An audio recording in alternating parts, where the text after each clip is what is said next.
wabarakatuh. Kami dari kelompok 2 akan menyampaikan tentang teori kemagnetan. Perkenalkan, nama saya Stefanus Diandra. Perkenalkan, nama saya Andira Duanggra ini. Perkenalkan, nama saya Cindy Bayuta Setiawan. Perkenalkan, nama saya Rasa Aula Nur Azizah. Perkenalkan, nama saya Kristo Randiano. Perkenalkan, nama saya Iga Wiantoro. Pengertian magnet. Magnet adalah suatu benda yang mampu menarik benda lain di sekitarnya yang memiliki sifat khusus. Magnet sering diartikan sebagai benda dengan gejala dan sifat dapat memengaruhi bahan tertentu yang berada di sekitarnya. Setiap magnet memiliki dua kutub, yaitu utara N dan selatan S. Kutub magnet adalah daerah yang berbeda pada ujung-ujung magnet dengan kekuatan magnet paling besar. Macam-macam magnet. Magnet yang dapat ditemukan ada berbagai macam bentuk. Perbedaan bentuk magnet ini karena magnet masing-masing dibuat dengan tujuan serta kegunaan yang berbeda-beda. Secara umum, bentuk tetap magnet ada 5. Kelima bentuk tetap magnet tersebut meliputi: yang pertama yaitu magnet batang. Bentuknya menyerupai batang atau balok atau kubus. Yang kedua, magnet silinder. Bentuk magnet ini menyerupai tabung panjang. Yang ketiga, magnet jarum. Bentuk magnet ini menyerupai jarum kompas dengan kedua ujung atau kutub magnetnya lebih runcing. Yang keempat, magnet cincin. Magnet ini memiliki bentuk bulat menyerupai cincin. Dan yang kelima yaitu magnet U atau magnet ladam. Magnet ini berbentuk seperti kapal kuda atau serupa dengan huruf U. Sifat medan magnet. Sifat-sifat medan magnet meliputi berikut. 1. Medan magnet mengelilingi magnet. Medan magnet adalah ruang di sekitar magnet di mana gaya magnet dapat dirasakan. Medan ini terbentuk dari kutub utara ke kutub selatan di luar magnet. 2. Garis-garis gaya magnetik. Garis medan magnet digambarkan sebagai garis khayal yang keluar dari kutub utara magnet dan masuk ke kutub selatan. Garis-garis ini dapat pernah saling terpotong. 3. Gaya magnetik. Medan magnet dapat memberikan gaya pada partikel bermuatan yang bergerak ke material magnetik. Gaya ini dapat menarik atau menolak benda-benda lain yang berada di dekatnya. 4. Arah medan magnet. Arah medan magnet di luar magnet selalu dari kutub utara ke kutub selatan. Namun di dalam magnet, arah medan magnet adalah sebaliknya, yaitu dari selatan ke utara. 5. Kuat medan magnet. Medan magnet lebih kuat di sekitar kutub magnet dan semakin melemah ketika menjauh dari kutub tersebut. Di sepanjang sumbu magnet, gaya ini cenderung lebih kuat. Sejarah kemagnetan. Sejarah kemagnetan, penemuan elektromagnetisme abad ke-19, Hans Christian Ørsted R820. Ørsted menemukan hubungan antara listrik dan magnetisme ketika ia melihat bahwa arus listrik yang mengalir dalam kawat dapat mempengaruhi jarum kompas. Penemuan ini menandai awal dari elektromagnetisme. Andre Merrick Emperor melanjutkan penelitian Ørsted dan mengembangkan teori tentang interaksi antara arus listrik dan medan magnet yang dikenal sebagai hukum Ampere. Michel Faraday R83R. Faraday menemukan fenomena induksi elektromagnetik, yaitu bahwa medan magnet yang berubah dapat menghasilkan arus listrik dalam kawat. Hukum Faraday menjadi dasar bagi banyak teknologi modern seperti generator dan transformator. Jenis-jenis bahan magnet. 1. Ferromagnetik, bahan yang dapat menjadi magnet kuat dan permanen. Contoh besi, baja, nikel.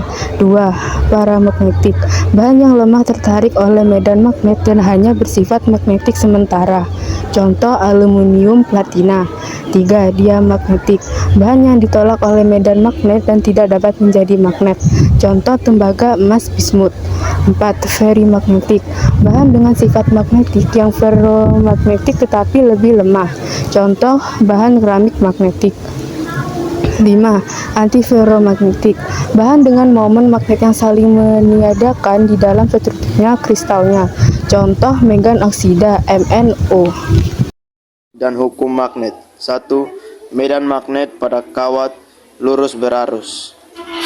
2. Medan magnet pada solenoida. 3. Gaya Lorentz pada partikel bermuatan.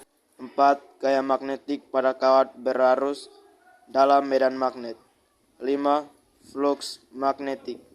6. Hukum Faraday tentang induks elektromagnetik. Solenoida. Arah induksi magnetik. Arah lekukan keempat jari menunjukkan arah arus listrik. Arah lekukan ibu jari menunjukkan arah induksi magnetik. Solenoida. Pada ujung solenoida dapat ditentukan dengan persamaan B sama dengan induksi magnetik T. Mu0 permeabilitas dalam ruang hampa 4V kali 10 min 7 Wb per AM. N. Banyak lilitan kawat. I. Kuat arus listrik dilambangkan dengan A, dan I. Panjang solenoida dilambangkan dengan M. Selanjutnya yaitu pada pusat solenoida. B. Induksi magnetik dilambangkan dengan T. Mu0 permeabilitas dalam ruang hampa 4V kali 10 min 7 Wb per AM. N. Banyak lilitan kawat. I. Kuat arus listrik dilambangkan dengan A, dan I. Panjang solenoida M.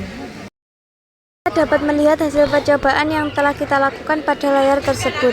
Nah, jadi kesimpulannya yaitu yang pertama, semakin kuat arus yang mengalir melalui kumparan elektromagnet, semakin kuat medan magnet yang dihasilkan. Yang kedua, meningkatkan jumlah lilitan pada kumparan akan meningkatkan kekuatan medan magnet yang dihasilkan. Dan yang terakhir, kekuatan medan magnet berkurang seiring dengan bertambahnya jarak dari elektromagnet.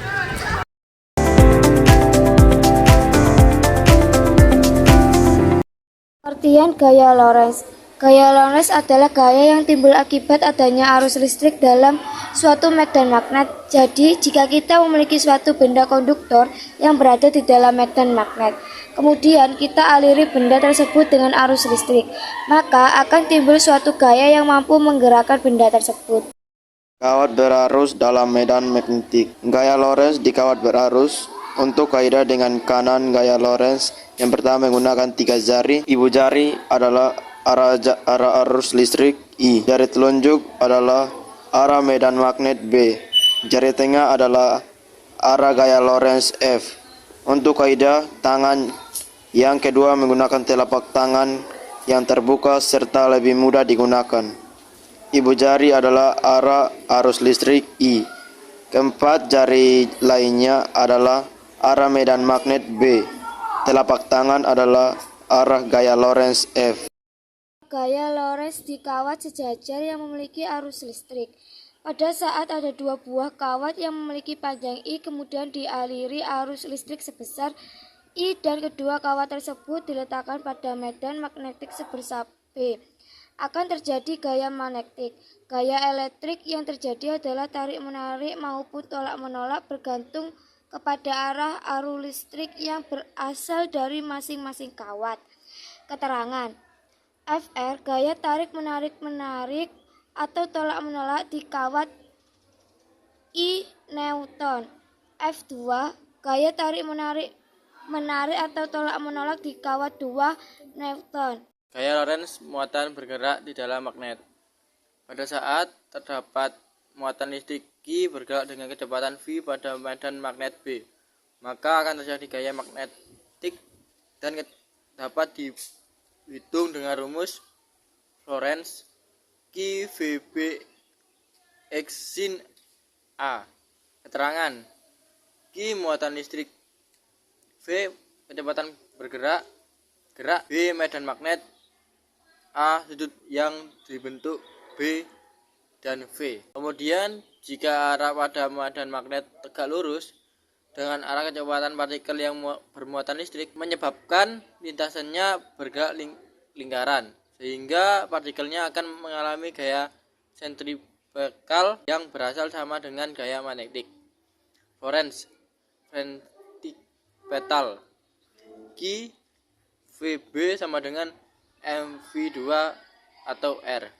Dengan begitu, besarnya jaringan-jaringan lintasan lingkar partikel tersebut bisa kita cari menggunakan rumus R sama dengan mv atau QVB. Audio Jungle.